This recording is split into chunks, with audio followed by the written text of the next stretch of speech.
वास्तविकता में तो लिंक लैंग्वेज संस्कृत ही है, मगर उसे व्यवहारिक स्वरूप देने के लिए तो बहुत भारी परिवर्तन की आवश्यकता होगी। वो अभी एकदम तत्काल निकट भविष्य में होने की संभावना बहुत कम दिखाई। तब तक मिडिल क्लास ये कर सकता है कि वो संस्कृत का ट्यूशन रखना शुरू कर दे। क्या आप उन परिवारों के बीच जाके कह सकते हैं कि आपके बच्चों के भविष्य को सुरक्षित रखने के लिए हम फ्रेंच, जर्मन या अंग्रेजी को हटाकर संस्कृत ला रहे हैं? हेलो एवरीवन, आज की इस वीडियो में मैं आप सभी को फेमस पत्रकार रवीश कुमार और सुधांशु चतुर्वेदी के बीच बहस दिखाने वाला हूं। और इस बहस में किसकी जीत होती है आप लोग कमेंट करके जरूर बताइएगा। और आप लोग को क्या लगता है कि रवीश कुमार को बीजेपी का कोई भी नेता अपना इंटरव्यू क्यों नहीं देता है? जहां तक कि प्राइम मिनिस्टर मोदी और अमित शाह भी रवीश कुमार को अपना इंटरव्यू देने से कतराते हैं, ऐसा क्यों? कमेंट करके जरूर बताइएगा। ये सब बयान है या सचमुच आप संस्कृत को लिंक लैंग्वेज बनाने जा रहे हैं हिंदी की जगह?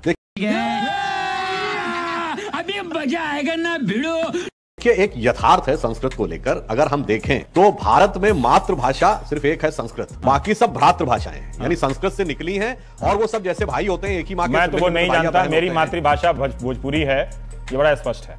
सिर्फ भारत ही नहीं, विश्व की अधिकांश भाषाओं की मूल संस्कृत है। ये किसने कहा है? हमने नहीं कहा है। ये सर विलियम जोन्स ने, जो Royal Asiatic Society of Bengal के चेयरमैन थे, उन्होंने 19वीं शताब्दी में यह बात प्रतिपादित की थी। कि मैं ये जानना चाहता हूं कि क्या उमा भारती की बात में सचमुच इतना दम है कि अंग्रेजी की जगह आप संस्कृत को लिंक लैंग्वेज बना सकते हैं? ये संभावना आज है क्या? बताइए, आपने कहां बना दिया है? मध्य प्रदेश, छत्तीसगढ़, गुजरात, यूपी, सब जगह आप शासन में रहे, कहां आपने लिंक लैंग्वेज बना दिया संस्कृत? एक बहुत भारी कॉलोनियल माइंडसेट की लीगेसी है जो मार्क्स और मैकाले के प्रभाव में है। ये आप कह रहे हैं कि जिन लोगों ने आपको वोट दिया है वो मार्क्स और मैकाले के प्रभाव में थे। मैं उनके बच्चों की बात कर रहा हूं। मैं ये जानना चाहता हूं, उसको सिखाई ना संस्कृत, अच्छा है थोड़ा संस्कृत सीखे वो भी।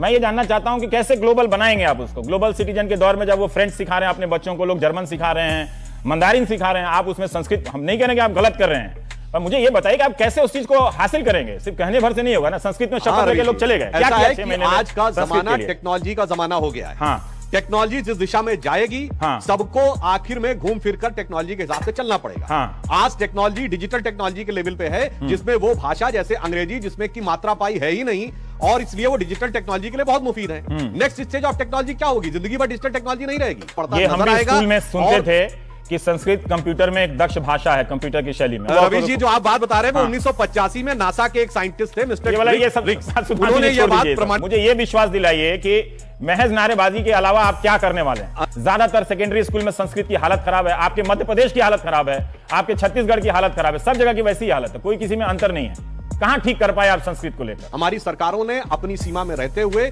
कई महत्वपूर्ण कार्य किए। उदाहरण के लिए उत्तर प्रदेश में हिंदी में तृतीय पेपर अनिवार्य संस्कृत का हमारी सरकार के जमाने में 1991 में लागू किया। यही सब इससे कहीं ना कहीं आपके पास है ना कि पेपर अनिवार्य कर दिया, बोर्ड बना दिया। हमने, हो सकता है मैं ज्यादा टोक रहा हूं, लेकिन मुझे इस सवाल का जवाब चाहिए आपसे कि आप इस भाषा को कैसे आज की तारीख में लिंक लैंग्वेज बना देंगे? क्या करेंगे, कैसे बना देंगे? वास्तविकता में तो लिंक लैंग्वेज संस्कृत ही है, मगर उसे व्यवहारिक स्वरूप देने के लिए तो बहुत भारी परिवर्तन की आवश्यकता होगी। वो अभी एकदम तत्काल निकट भविष्य में होने की संभावना बहुत कम दिखाई। तब तक मिडिल क्लास ये कर सकता है कि वो संस्कृत का ट्यूशन रखना शुरू कर दे। क्या आप उन परिवारों के बीच जाके कह सकते हैं कि आपके बच्चों के भविष्य को सुरक्षित रखने के लिए हम फ्रेंच, जर्मन या अंग्रेजी को हटाकर संस्कृत ला रहे हैं?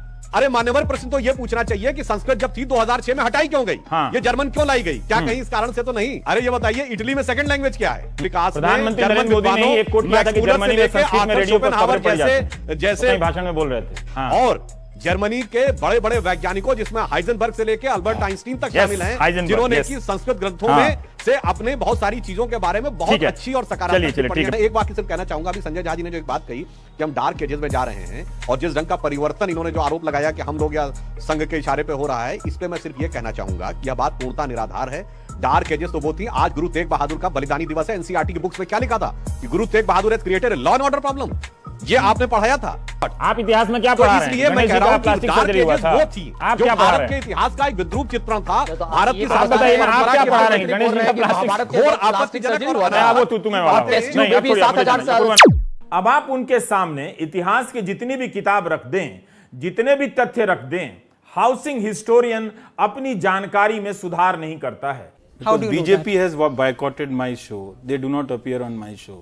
आपसे खतरनाक इस देश के लिए कोई हो नहीं सकता। हाँ ठीक है, तो ये तो मोदी जी की यही खासियत है।